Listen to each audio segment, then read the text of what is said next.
பெரியோர்களே, நல்ல உற்சாகமாக பேசி முடிச்சுட்டாங்க. இப்போ நம்ம ஒரு முடிவுக்கு வந்து ஆகணும். நேரமும் ரொம்ப கடந்து போயிடுச்சு. அதனால் ஒரு 15 நிமிஷம் 20 நிமிஷத்துக்குள்ளே முடிச்சிடுறேன். அவ்வளோக்குள்ளே முடிச்சிடலாம் தானே? ஏன்னா கொஞ்சம் கஷ்டம். இந்த ஆள் என்ன முடிக்க போகிறானோ, எப்போ முடிப்பானோ அப்படின்னு சங்கடப்பட்டுறாதீங்க. 2 கட்சியிலையும் நிறைய செய்திகள் சொல்லியிருக்காங்க. ஆண்களுடைய எண்ணிக்கை மிகுதின்னு இவர் சொல்லியிருக்கார். ஒரு வலுவான செய்தி.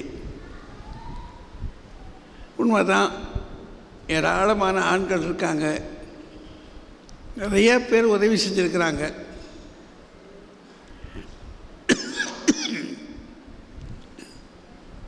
ஒவ்வொருத்தருக்கும் ஒரு காரணம், அவங்களுடைய காரணங்கள் இருக்குது. குறிப்பாக அதில் எடுத்துக்கிடணும் அப்படின்னு சொன்னால், மற்ற எல்லாரையும் விட விஸ்வாமித்திரரிடத்துலேருந்து ஏதோ ஒரு தீர்க்க தரிசனம் இருக்குது. அவர் வந்தார், யாகத்தை நிறைவேற்றுறதுக்காக புதல்வரில் கரிய செப்பல் ஒருவரை தந்திடுது அப்படின்னாரு. எதுக்கு? அவருடைய யாகத்தை முடிக்கணும். அரக்கர்கள் ரொம்ப சேட்டை பண்ணுறாங்க, அதை காவல் செய்யணும், அதுக்கு அனுப்பி வைக்கினார். அந்த யாகம் முடிஞ்சு போச்சு. சுருக்கம் அவ்வளோதானே? யாகம் முடிஞ்சு போச்சு. முடிஞ்சு போன பிற்பாடு மிதிலாபுரிக்கு அவர் ஏன் கூட்டிகிட்டு போகிறாரு? அவங்ககிட்ட சொன்னது, தசரதங்கிட்ட சொன்னது என்ன? யாகத்துக்கு தான் கூட்டிகிட்டு போனார். யாகம் முடிஞ்சு போச்சு. முடிஞ்சு போச்சா சும்மா இருந்து திரும்ப அவங்க அப்பங்கிட்ட கொண்டு ஒப்பிக்க வேண்டியதானே? ஆனால் அவர் என்ன செஞ்சுருக்காரு? மிதிலைக்கு அழைச்சிட்டு போகிறார். போகும்போது என்ன சொல்கிறாரு? பெரிய காரியம் சில உளன்றார். அவருக்கு தெரியுது, விவரம் தெரியுது. இவனை எங்கே சேர்த்து விடணுமோ, காரியம் நடக்கணும் அப்படின்னு சொன்னான். இவனை கொண்டு போய் எங்கே சேர்த்து விடணும்? ஒரு ஜீவன் எங்கே காத்து கிடக்கு, உப்பரிகைக்கு மேலே நின்று காத்து கிடக்கு. அதுவும் இதுவும் சேர்ந்து ஆகணும். அதற்காக கூட்டிகிட்டு போகிறார். அப்படின்னா அது ரொம்ப பெரிய முக்கியமான காரியம். சேர்த்து விடுறார். கொண்டு போய் சீதா பிராட்டியையும் ராமனையும் சேர்த்த பெருமை இருக்கு பாருங்க. அவர் தான் அதை செய்கிறார். கதையினுடைய வலுவான இடம், ஆண்களுக்கு ஒரு வலுவான இடங்கள்ல அது ஒன்று. அடுத்தது கந்தர்வன் என்ற தனு. அவன் என்ன சொல்கிறான்? நீங்கள் துணை வேணும் உங்களுக்கு, ஆனால் நல்லவர்கிட்ட போகணும். நல்லவர்கிட்டத்தில் போகணும்னு சொன்னால் நீங்கள் யார்கிட்ட போய் சேரணும்? சபரிக்கிட்ட போங்க. சபரி என்ன சொல்கிறாங்க? அந்த அம்மா சுக்கிரீவன்கிட்ட போகிறதுக்கான வழிகளை சொல்கிறாங்க. நல்லா யோசித்து வழியெல்லாம் சொல்லி காட்டுறாங்க. இந்த வழியில் போகணும், இந்த வழியில் போகணும், இந்த வழியில் போகணும்னு சொல்லி எல்லாம் தெளிவாக சொல்கிறாங்க. அப்படின்னா 2வது ஆள், அங்கே அனுப்பிச்ச ஆள் கபந்தன், ஒரு முக்கியமான ஆள் தான். மற்ற ஆட்கள் எல்லாம் முக்கியம் இல்லையா? அங்கே போன உட்பாடு தான் என்ன ஆகுது? அனுமன் இவனை அழைச்சிக்கிட்டு போய் எங்கே சேர்த்து விடுறான்? யாரை தேடிக்கொண்டிருக்கிறானோ அவங்கிட்ட இவனை கூட்டிகிட்டு போகிறான். அப்போ அவன் ஒரு வேலையை பார்க்குறான். பார்த்த பிற்பாடு அனுமன் இல்லாமல் இந்த கதை ஓடாது. அனுமனை உருவிட முடியுமா? முடியாது. இப்போ என்ன பிரச்சனைனா, இவர்களெல்லாம் அமரர்கள் தான். அனுமே, சுக்ரீவே, வாலி எல்லாம் அமரர்கள் தான், தேவர்கள் தான். அவங்க தான் இங்கே வந்தவங்க, அவங்க தான் இங்கே வந்திருக்கிறாங்க. அந்த பிரிவிலிருந்து ஒவ்வொருத்தரும் உதவி செய்கிறாங்க. இப்போ இவங்க தங்களுக்குள்ளே தானே போருக்குன்னு சொல்லி உதவி செஞ்சுருக்கிறாங்க.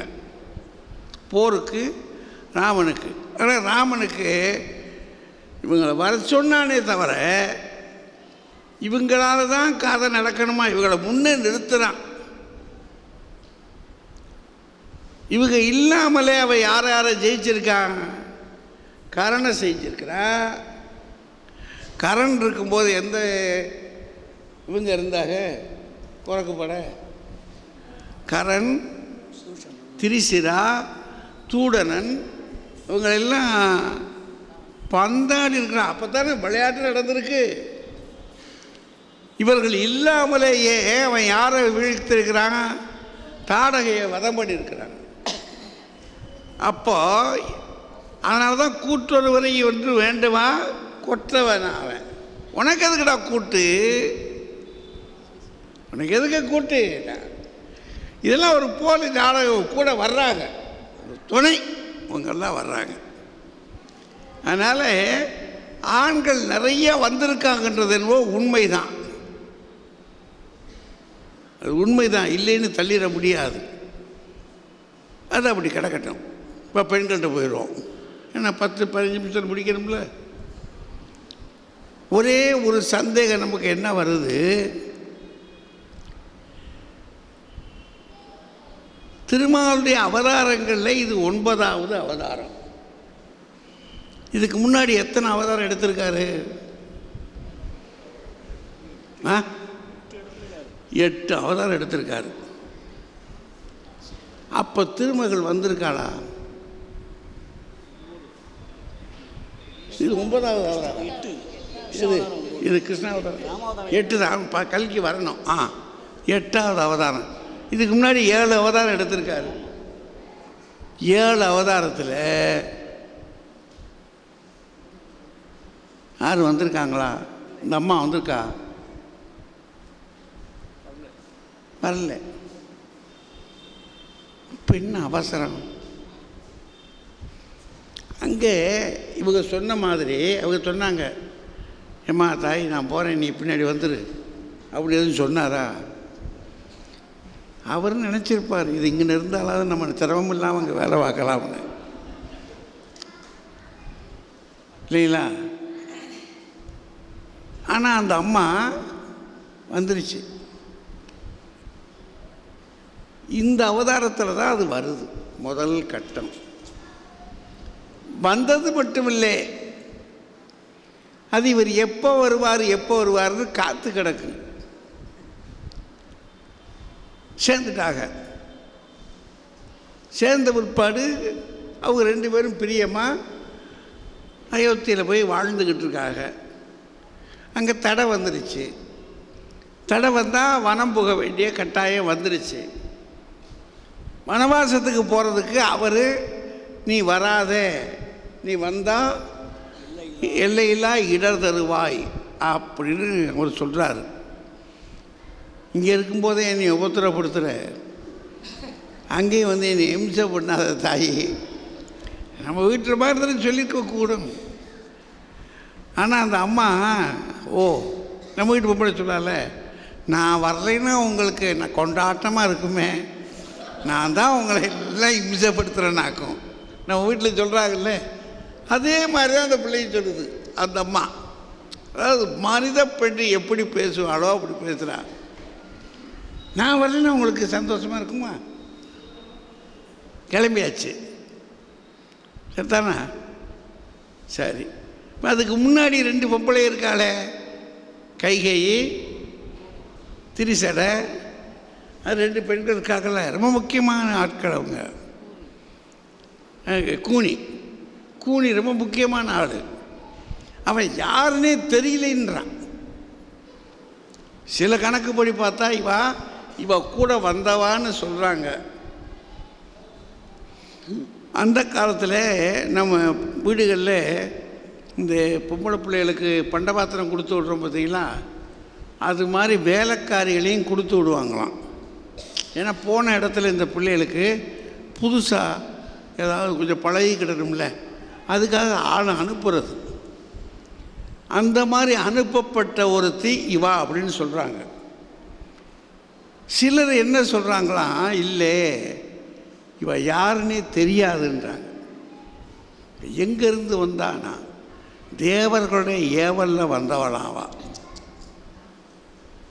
கரெக்டாக வந்துட்டா அந்த நேரத்துக்கு. அதுக்கு ஒரு காரணம், இங்கே மட்டும்தான் போடுறான். இவ ராமன் சின்ன பிள்ளையில் ஒரு உண்டை எடுத்து அவன் முதுகை பார்த்து அடித்தானான். அவனுக்கு அப்போவே தெரிஞ்சிருக்கு இவளை வச்சு தான் கதையை நடத்தணும், நகர்த்தணும் அப்படின்னு. அங்கே அடித்த உடனேயே அதை ஞாபகம் வச்சு எம்பிட்டு காலம் பாருங்கள். நம்ம வீட்டு பொம்பளைகளும் சில பொம்பளை இருக்கா, கரு ஒன்றே நானும் கொல்லாமல் விடமாட்டேன்னா, கரு உறக்காமல் விடமாட்டேன், மனசுக்குள்ளேயே வஞ்சம் வச்சுக்கிட்டே இருப்பா பாருங்க. அது மாதிரி இந்த கூனி அப்படி வஞ்சம் வச்சுக்கிட்டு இருந்துட்டா. சரி, அவள் இவளுக்கு ஏற்றி விட்டுட்டான். யாருக்கு? கைகைக்கு ஏற்றி விட்டது தான், முடுக்கி விட்டது. ஆனால் இவங்க சொன்ன மாதிரி அவள் வரும்போது, கூனி வரும்போது இன்னல் செய்கிறாவனன்றான். ஆண்கள் யாராவது வரும்போது அப்படி யாரையாவது இவன் ராவணனை போட்டிருக்கானா? தெரியணும்ல, ரெண்டும் ஒப்பிட்டு பார்க்கறதுக்கு தானே ஒரு கேள்வி கேட்குறாங்க. தசரதன்னு சொல்கிறாரு. தசரதன் இவன் அனுப்புறதுக்கு தடையாக இருக்கான், தீமைன்னு சொல்கிறாரு. ஆனால் அவன் அவனும் சரி, பரதனும் சரி, வசிட்டனும் சரி, 3 ஆண்கள் கூட புகுந்து கிடக்கான். போகாதடா, போகாதே, அவன் தசரதன் போகக்கூடாது அப்படி நிற்கிறாங்க. பரதன், இது ஓ நாடு, என் தாய் செஞ்ச தீமை, அப்பா செய்திருக்கக்கூடிய கொடுமை, இதையெல்லாம் போகணும்னா நீ திரும்பி ஆளணும், வா, விடமாட்டேன் நிற்கிறான். அவன் என்ன சொல்கிறான், வசிஷ்டன், டே உனக்கு நான் எவ்வளோ கலைகளை கற்றுக் கொடுத்துருக்கிறேன், எவ்வளவெல்லாம் பாடம் நடத்தியிருக்கேன், என்கிட்ட இதெல்லாம் கற்றுக்கிட்டது உண்மையாக இருக்கும் என்று சொன்னால், ஏய் அப்பா நான் ஆணையிடுறேன்டா, வேண்டுகோள் கூட சொல்லலாமே, ஆணை, இது என் ஆணைன்றான்,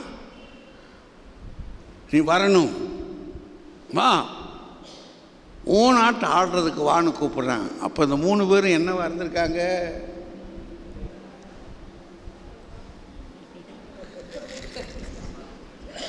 குறுக்கப்படுத்து கிடக்கான், போக விடாதபடிக்கு குறுக்கப்படுத்து கிடக்கான், போக விடலை.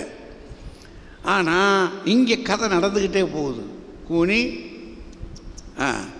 இந்த பக்கம் கைகை முடிஞ்சு எல்லாம் போயிட்டு காட்டுக்குள்ளே போயிட்டாங்க. சரி, காட்டுக்குள்ளே போயாச்சுன்னா கதை வேகமாக நகர்ந்து போனால் அங்கே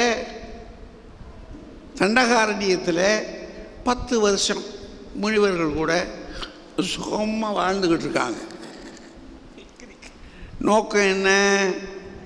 அவதாரத்தை அறக்கரையில் அழிக்கணும். ஆனால் இங்கே இவங்க கூட அவங்க சாமியாருங்க, முனிவர்கள், அவங்க சொல்கிறாங்க, ஏயா நீங்கள் இப்படி இருக்கீங்க அப்படின்னு கேட்குறாரு. நாங்கள் படுற கஷ்டம் உனக்கு என்ன தெரியும், அறக்கர்னு ஒரு பிரிவினர் இருக்காங்க, எங்களை ரொம்ப பாடுபடுத்துகிறாங்க, நாங்கள் தவமே செய்ய முடியலை, ரொம்ப சிரமத்துக்குள்ளே இருக்கோம் அப்படின்னு சொல்லும்போது இவர் சொல்கிறார், விடுவனா, அவங்கள அழிக்காமல் விடமாட்டேன், ஆமாம் அழிக்காமல் விடமாட்டேன் அவங்கள அப்படின்னு சொல்கிறாரு. சொன்னாரே தவிர 10 வருஷம் அங்கே தான் இருக்கார். அந்த 10 வருஷத்தில் யாராவது அழிச்சிருக்காராயா? இல்லைன்றார். சரி, அங்கேருந்து அடுத்து புறப்படுறாங்க. புறப்பட்டா பக்கத்தில் அகத்தியருடைய இருப்பிடம். அகத்தியர் ஆயுதங்கள்லாம் கொடுத்தாரு. ராஜா ராஜா என்ன சொன்னார், வில்லு மட்டுமா கொடுத்துருக்காரு, புட்டில், அம்பரா தூணி, அதுக்குள்ள இது அம்புகள், அது மட்டும் இல்லை அவர் கொடுத்த வாள் இருக்கு பாருங்க. உலகத்தை பூரா ஒரு பக்கத்தில் வச்சாலும் இந்த வாள் ஒரு பக்கத்தில் வைக்கலாமா, அவ்வளோ பயங்கரமான வாள், அதெல்லாம் கொடுத்து விட்டுருக்காரு. இவ்வளவையும் கொண்டுக்கிட்டு போகிறாரு. கொண்டுக்கிட்டு அவர் சொல்லிட்டு போகிறாரு. அவர் சொல்கிறாரு, நான் இப்படி போகிறேன், முன்னாடி போகிறேன், முன்னாடி இவங்க அரக்கர்கள் வரணும், வேலை இருக்குது எனக்கு, அவங்கள அழிக்கிறதுக்கு தான் போகிறேன், அது அவங்க வர்ற வழியில் போய் நான் நிற்கணும், அங்கே இருந்துக்கிட்டேன்னா எனக்கு வசதியாக இருக்கும் அப்படின்னு சொல்லிக்கிட்டு தான் போகிறாரு. அங்கே பஞ்சவடியில் எப்படி நாள் இருக்கார், 3 வருஷமாக இருக்கார். யாராவது அழிச்சிருக்காரு ஐயா? இல்லை, நம்ம படிக்கிறதுக்கு இல்லை, நமக்கு இல்லை, நம்ம தான் நம்ம கம்பன் நம்முடைய காப்பியம். நம்ம ஒரு உண்மையை தேர்ந்துக்கிட்டே இப்படியே போகிறோம், படிச்சுக்கிட்டே போகிறோம். அதில் பார்த்தோம்னா அவர் அங்கே 3 வருஷம் அங்கே இருந்திருக்காரு. 3 வருஷமாக அவர் பாட்டுக்கு இருக்கார். இப்போ இந்த அவர் சொன்னாங்க பார்த்தீங்களா, இன்னும் 1 வருஷம் தான் பாக்கி இருக்கு. இவர் இருக்க போகிறக்கு இருப்புக்கு அரக்கர்கள் வரப்போகிறதும் இல்லை. ஆச்சா, இப்போ இவர் என்ன செய்வார், இவர் 1 வருஷம் முடிஞ்ச ஒருபாடு புறப்பட்டு போயிடுவார். அப்போ இன்னும் 14 வருஷம் முடிஞ்ச ஒருபாடு திரும்ப எப்போ இந்த அவதார நோக்கம் நிறைவேறது, வேலை இருக்குல்ல. அதனால தான் முதல்ல என்ன செய்கிறா இந்த அம்மா, போய் ஒரு பொன்மானுன்றது இலக்குவனுக்கு தெரியுது, அது பொன்மான் இல்லை, அது போலிமானு, அது ஏமாத்துது, அது கிளிட்டரிங், சிக்கலான விவகாரம், அது அரக்கந்தான் இந்த வேலை பார்த்து வந்திருக்கான்னு அவனுக்கு தெரியுது. ராமனுக்கு தெரியாதா? என்னங்க, ராமனுக்கு இது தெரியாதாங்க? அவனுக்கு தெரியும். 2 பேரும் நாடகம் ஆடுறாங்க. இவங்க நாடகம் ஆடுறதுக்குள்ளே அந்த அம்மா என்ன செய்கிறாங்க, பிடிச்சு கொடு. நம்ம வீட்டு பொம்பளை சொல்கிறாள்ல, எனக்கு தீபாவளிக்கு எனக்கு சேலை வேண்டாம். ஏன், நம்ம போய் சீப்பாக கிடைக்கிறது எடுத்துகிட்டு வந்துட்டோம். செருப்படி விழுமா இல்லையா வீட்டில்? போனால் அது கையில் காசை கொடுத்து, எவ்வளோ இவ்வளோ தாண்டா இருக்குது, இதுக்குள்ளே எடுத்துக்கிட்ட தாய், உனக்கு என்ன வேணுமோ வாங்கிக்கிடா அப்படின்னா பார்த்துக்கிடுவான். அது இல்லாதபடிக்கு ஏன்னா அதுகளுக்கு எப்படி ஆத்தனை வரும். அந்த மாதிரி இப்போ இந்த அம்மாவை என்ன செய்யுது, சொல்லுது, கூப்பிடுது, அதை பிடிச்சி கொடு, நான் போய் ஊரில் வச்சு விளையாடுவேன். ஏன்னா அவளுக்கு இது பழக்கம். அங்கே என்னத்தையும் வைக்கிறா, அங்கே கிளிகள்லாம் வளர்த்துக்கிட்டு இருக்கா, அதுக்கு பேரெல்லாம் வச்சுருக்கா, அது சொல்லி விடுறா முதல்லையே. இப்போ இந்த மாதிரி இருக்கிறத கொண்டு வாடு அப்படின்னு சொல்கிறான். இவ்வளவையும் தெரிஞ்ச பிற்பாடு இவர் சரி, ராமனுக்கு ஒரு சந்தேகம் வந்துருச்சு. நீ காவல் காத்துக்க. அந்த ஆள் சொல்கிறார், இலக்குவேன், நான் வேணால் பிடிச்சி தரேன், அண்ணே நீங்கள் இருங்க, நான் பிடிச்சி தர்றது. மான் தானே வேணும், யார் பிடிச்சி கொடுத்தா இல்லை, நல்லா சொல்லுங்க, மான் தானே வேணும், யார் பிடிச்சி கொடுத்தா என்ன தாயின்னு சொல்கிறாள்ல, என்ன சொல்கிறாள், மைந்தன்னு சொன்னான், மகன் தானே பிடிச்சி கொடுக்கலாம்ல. ஆனால் அவனை போக விட மாட்டேங்கிறான். போக விட மாட்டேன்னு சொல்லிவிட்டு, நாயக நீயே பற்றி நல்கலை போலுமான்னா, போயா நீ போயா. அவர் போயிட்டார். போயிட்டா அவன் அரக்கன். அது ஒரு சத்தம் கொடுத்துட்டு போயிட்டான். ஒரு சத்தம் கொடுத்துட்டான்றதான் இதில் இருக்குது கம்பனில். சரி, இந்த சத்தத்தை கேட்ட உடனேயே என்னாச்சு? இந்த அம்மா, நீ என்ன இங்கே நிற்கிறேன்னா, நின்ற இந்நிலை நெறியிற்றன்று. நீ நிற்கிற இந்த நிலை இருக்க அவ்வளவு சரியாக எனக்கு தெரியலை. யார? மகனை சொன்னாங்கல்ல, யோசித்து பாருங்க. அண்ணன் எப்படா சாவன், தின்ன எப்படா காலியாகும்னாங்கல்ல, அந்த கதையில் கேட்குற மாதிரி நம்ம தாய் அப்படி பேசுவாளா? ஏன் அப்படி பேசினா? நம்ம அப்படி யோசிக்கணும்ல, ஏன் அப்படி பேசுகிறான்? இவன் இருந்தான்னா அடுத்த நிகழ்வு நடக்காது. அவளுக்கு எல்லாம் தெரியுது, பிளான் பண்ணுறா, எல்லாம் தெரியுது. அப்போ அந்த பிளானில் தான் அவனை நீ போ போய் பார்த்துட்டு வான்றார். பார்த்துட்டு வானா அவன் போகிறது, இவன் எப்படா போவான்றதை பார்த்து இவன் இருக்கும்போது வரலாம்ல அந்த வெங்காயம்.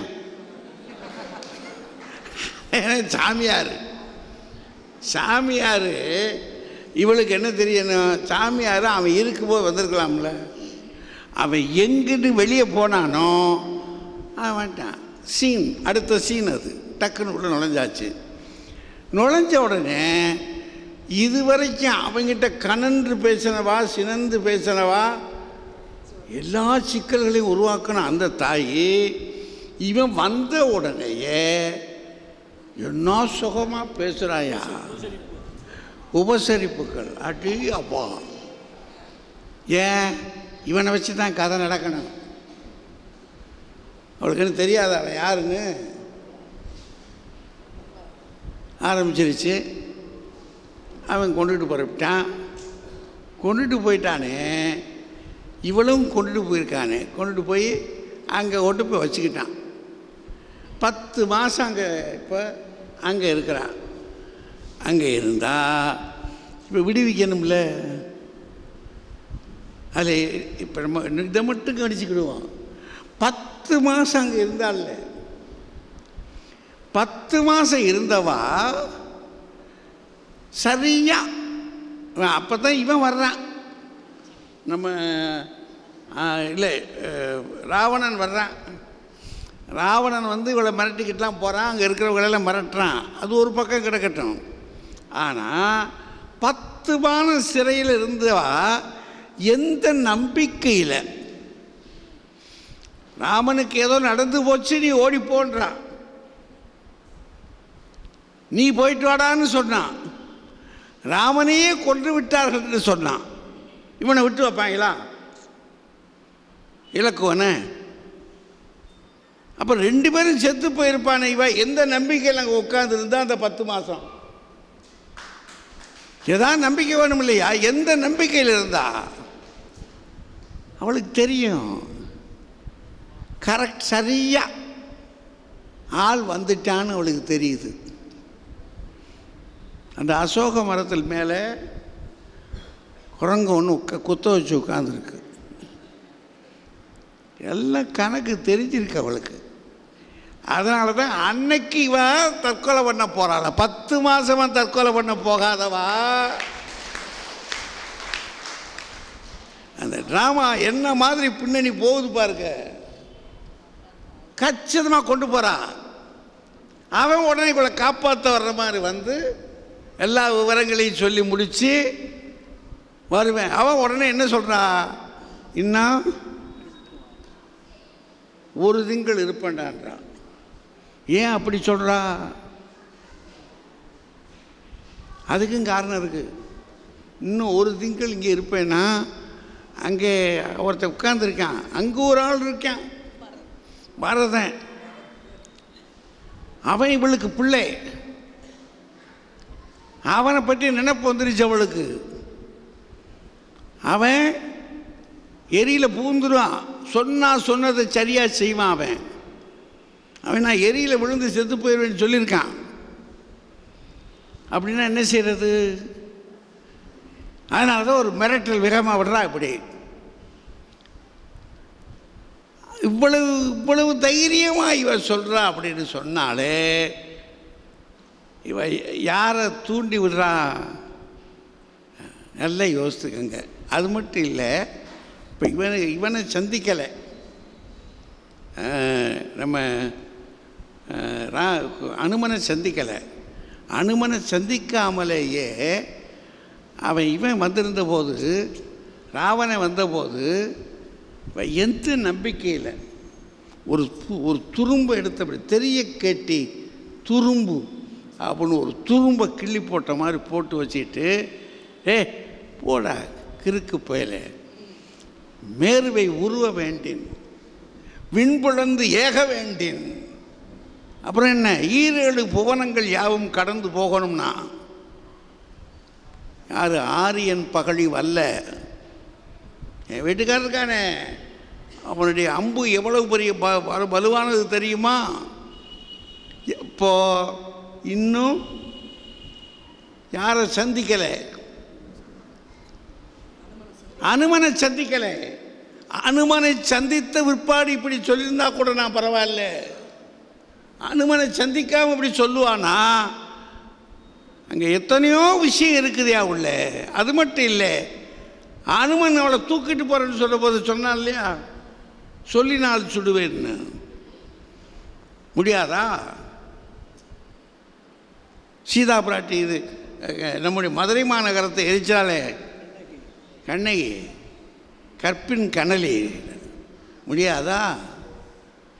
முடியா. ஆனால் என்னவா அதுக்கு சொல்கிறாங்க, நம்ம சொல்லலை, வியாக்கியானக்காரர்கள் சொல்கிறாங்க. ஏன் அப்படி காத்திருக்கிறா அப்படின்னா, இதை எரிச்சிருவா. ஆனால்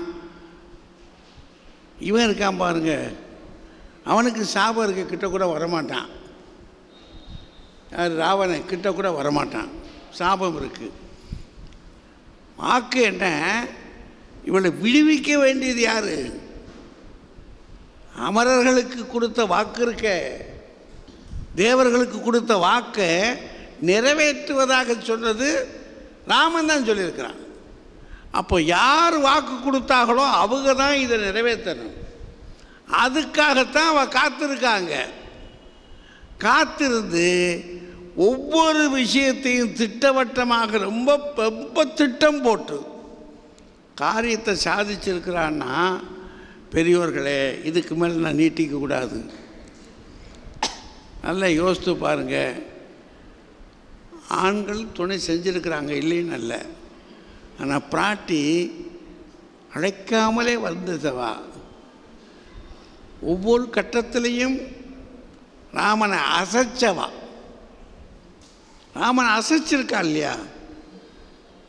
13 ஆண்டுகள் பேசாமல் இருந்தவனை பேச வச்சது மட்டுமல்ல, கொண்டு போய் களத்தில் நிறுத்தி காரியங்களை நிறைவேற்றி வச்சிருக்கா. பார்த்தீங்களா? அதில் அதனால தான் இது காப்பியத்தை சொல்லும்போது பெரியவங்க என்ன சொல்கிறாங்க, இது சிறையில் இருந்தால் ஏற்றம் கூறிட்டேன்னா. பெரியவர்கள் அப்படிலாம் சொல்கிறாங்க. அப்படின்னா இவ்வளவு இருக்கும்போது நீ எல்லாம் யோசித்து பாருங்க, ராமனுக்கு கூட அதில் புகழ் இல்லையா? ராமனுக்கு அதில் புகழ் இல்லை. பிறகு யாருக்கு புகழ்? சீதா பிராட்டிக்கு தான் புகழ். அப்படின்னா என்ன பிரச்சனை? நோக்கம், அவதார நோக்கம் நிறைவேற்றுவதற்கு பெரிதும் துணை நின்றவர் பெண்களே. கம்பன் கழகம் வாழ்க. நன்றி, வணக்கம்.